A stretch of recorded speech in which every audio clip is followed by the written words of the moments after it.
అస్సలాము అలైకుం వరహ్మతుల్లాహి వబరకాతు.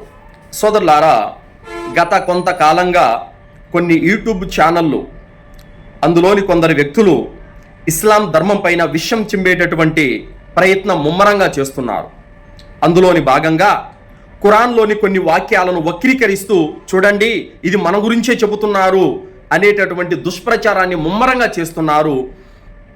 భయంకరమైనటువంటి నిందలు ఇస్లాం ధర్మం పైన మోపుతున్నారు.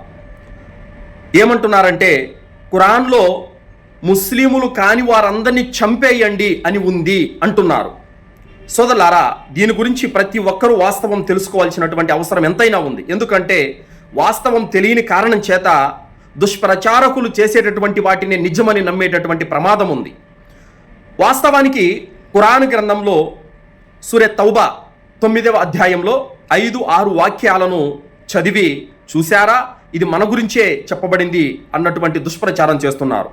వాస్తవానికి ఖురాన్ గ్రంథంలో 9వ సూర 5-6 వాక్యాలలో ఏముందంటే, ఈ నిషిద్ధ మాసాల తర్వాత ముష్రికులు ఎక్కడ కనపడితే అక్కడ చంపండి అనేటటువంటి ఒక మాటను తీసుకొని ఇది మన గురించే అని రెచ్చగొడుతున్నారు చాలామంది. దీని యొక్క వాస్తవాలను పరిశీలన చేద్దాం సోదరులారా.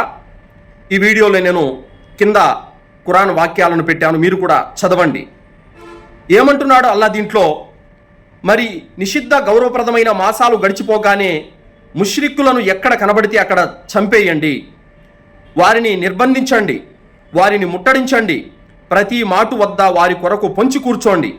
ఒకవేళ వారు పాశ్చాత్తాపం చెంది నమాజును నెలకొల్పితే, జకాతును విధిగా చెల్లిస్తే వారి మార్గాన వారిని వదిలిపెట్టండి. నిశ్చయంగా అల్లా క్షమించేవాడు, కరుణించేవాడు, కనికరించేవాడు. దీని తర్వాత ఆయతులో ఏముందో చూడండి. 6వ ఆయతు మీకు స్క్రీన్ మీద కనిపిస్తుంది, అందరూ కూడా చదవండి. ఒకవేళ ముష్రిక్కులలోని ఏ వ్యక్తి అయినా నీ శరణు కోరితే, ఈ పాయింట్ ప్రతి ఒక్కరూ, వీడియో చూస్తున్న ప్రతి ఒక్కరూ కూడా ఈ పాయింట్ గమనించండి. 6వ ఆయతులో ఏముంది? ఒకవేళ ముష్రిక్కులలోని ఏ వ్యక్తి అయినా నీ శరణు కోరితే, ఎవరు శరణు? ప్రవక్త ముహమ్మద్ సల్లల్లాహు అలైహి వసల్లం వారి యొక్క శరణు కోరితే ఏమని? ఓ ప్రవక్త, మేము తప్పు చేశాము, వాగ్దానం భంగపరిచాము, కావున మేము తప్పు చేశాము, మమ్మల్ని క్షమించండి అని ఎవరైనా నీ శరణు కోరితే వారిని క్షమించు అని అల్లాహ్ సుబ్హానహు వ తఆలా తెలియజేశాడు. అంటే ప్రవక్త ముహమ్మద్ సల్లల్లాహు అలైహి వసల్లం వారు బ్రతికి ఉన్నప్పుడు ఒకవేళ వారు ఏదైనా మారిపోయి పాశ్చాత్తాపం చెంది నీ వద్దకు వచ్చి శరణు కోరితే వారిని క్షమించు అని చెప్పడం జరిగింది. అంటే ప్రవక్త ఉన్నప్పటి విషయం ఇది.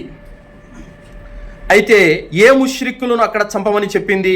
ఇది బాగా గమనించాలి. ప్రవక్త ముహమ్మద్ సల్లల్లాహు అలైహి వసల్లం వారికి, ఆయన అనుచరులు మరియు మక్కా ముష్రిక్కులకి ఒక ఒప్పందం జరిగింది. వాళ్ళు చాలా షరతులతో కూడుకున్నటువంటి ఒప్పంద పత్రాన్ని కూడా రాసుకున్నారు. అయితే ఆ ఒప్పందానికి ముస్లిములందరూ కూడా కట్టుబడి ఉన్నారు. కానీ కొంతమంది మక్కా ముష్రికులు ఆ ఒప్పందాన్ని తెంచేసి ముస్లిములను నానా రకాలుగా చిత్రహింసలు పెట్టి బంధించి రకరకాలుగా వేధించారు. ఆ ఒప్పందాన్ని తెంచేసినందుకు గాను అల్లాహ్ సుబ్హానహు వ తఆలా వారిని ఉద్దేశించి అక్కడ చెప్పారు. ఇది ప్రవక్త బ్రతికి ఉన్నప్పటి ఆ కాలం నాటి ఏ ముష్రికులైతే ఒప్పందాన్ని భంగం చేశారో ఆ ముష్రికుల గురించి మాత్రమే ఇక్కడ చెప్పబడింది. అంతేగాని ప్రపంచంలో ఉన్నటువంటి ముస్లిములు కాని వారందరినీ చంపేయమని ఇక్కడ చెప్పలేదు. ఇది నింద, అబద్ధం తప్ప మరేమి కాదు. మరి అయితే సూరే ముంతహినాలో 8వ వాక్యంలో అల్లా ఏమంటున్నాడు ఒకసారి చదవండి. ధర్మం విషయంలో మీపై కాలు దువ్వకుండా, మిమ్మల్ని మీ ఇల్లు వాకిలి నుండి వెళ్ళగొట్టకుండా ఉన్న వారితో మీరు సద్వ్యవహారం చేయటాన్ని, వారికి న్యాయం చేయటాన్ని అల్లాహ్ ఎంత మాత్రం నిరోధించాడు. పైగా అల్లాహ్ న్యాయం చేసి వారిని ప్రేమిస్తాడు. ఒకవేళ అందరినీ చంపేయండి అన్నటువంటి మాటే ఉంటే కనుక అదే నిజమైతే మరి ఈ మాట ఎందుకు అంటున్నాడు అల్లాహ్?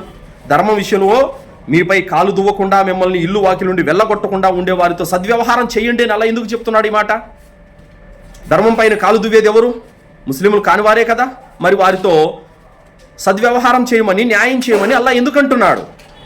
వీళ్ళు చెబుతున్నటువంటి మాట ఎలా ఉందంటే, ఒక క్లాస్ రూమ్లో టీచరు ఈరోజు ఎవరెవరైతే హోంవర్క్ చేయలేదో వారందరూ కూడా వెళ్ళి మోకాళ్ళ మీద నిల్చోండి అని చెప్పాడు. ఆ టీచర్ చెప్పిన మాట ఎవరికి వర్తిస్తుందండి? ఎవరికి వర్తిస్తుంది? ప్రపంచంలో ఉన్న స్కూళ్ళన్నిటికీ, అన్ని కాలేజీలకి, అన్ని స్కూళ్ళకి, అందరికీ వర్తిస్తుందా ఇది? ఆయన పాఠం చెప్పి ఆ క్లాసుకు మాత్రమే వర్తిస్తుందా? ఎవరికి వర్తిస్తుంది? ఆ క్లాసులో ఆ టీచర్ మాత్రం ఎవరైతే వినలేదో, ఎవరైతే హోంవర్క్ చేయలేదో ఆ క్లాసులో పిల్లలకు మాత్రమే అది వర్తిస్తుంది. ప్రపంచంలో ఉన్న స్కూళ్ళల్లో ఉన్న ప్రతి స్టూడెంట్కి అది వర్తించదు. అర్థమైందా? ఇది మీ యొక్క మట్టి బుర్రలకు అర్థం కావాలని ఈ ఉదాహరణ చెబుతున్నాను. కాబట్టి ప్రవక్త ముహమ్మద్ సల్లల్లాహు అలైహి వసల్లం వారితో వాగ్దానం చేసి ఎవరైతే తెంచేశారో, అన్యాయానికి దుర్మార్గానికి పాల్పడి దొంగ దెబ్బతీసి ముస్లింల్ని నిర్దాక్షిణంగా చంపేశారో ఆ ముష్రికుల గురించి ఇక్కడ చెప్పబడింది. ప్రపంచంలో ఉన్న ముస్లింలు కాని వారందరి గురించి కాదు ఇది. అర్థమైందా? ఒకవేళ మీరు చేస్తున్నటువంటి ఈ ఆరోపణే కనుక నిజమైతే, ఇప్పటికీ కూడా ఖురాన్ ప్రకారము షరియత్ అమలవుతున్నటువంటి దేశం సౌదీ దేశం. మరి ఆ సౌదీ దేశానికి భారతదేశం నుండి ఎంతోమంది ఉపాధి నిమిత్తం సౌదీకి వెళ్తున్నారు. లక్షల్లో అక్కడ ఉపాధి పొందుతున్నారు. అందరూ కూడా ముస్లింలు కాని వారందరూ కూడా ముస్లిమేతరులు. మరి ఏ ముస్లిమేతరులైనా అక్కడ చంపుతున్నారా? దీనికి జవాబు చెప్పండి. అక్కడ వ్యభిచారం చేస్తే చంపేస్తున్నారు సౌదీలో. అలాగే ఇంకా ఎవరైనా హత్యకు పాల్పడినట్లయితే ప్రతీకారంగా వాడిని చంపేస్తున్నారు. ఇంకా అనేక నేరాలకు పాల్పడితే అక్కడ శిక్షలు విధిస్తున్నారు. ఖురాన్ ప్రకారము శిక్షలు పూర్తిగా అమలవుతున్నటువంటి దేశం సౌదీ దేశం. ఒకవేళ నిజంగానే ఖురాన్లో ముష్రికులను చంపేయండి అన్నటువంటి ఆదేశం అది అందరికీ వర్తించేదైతే కనుక మరి సౌదీకి వెళ్ళిన ప్రతి ముష్రికును చంపేయాలి కదా. మరి ఎందుకు చంపడం లేదు? ఆలోచించండి.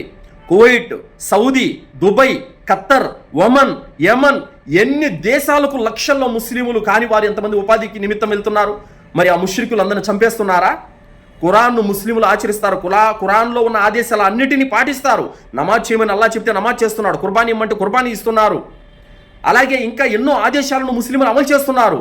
ఒకవేళ ముష్రికులను చంపండి అనే ఆదేశం అందరూ ముష్రికులకు వర్తించేదే కనుక అయితే ముస్లింలు దాన్ని ఆచరిస్తారు. కానీ ఆచరించడం లేదంటే ఏంటి కారణం?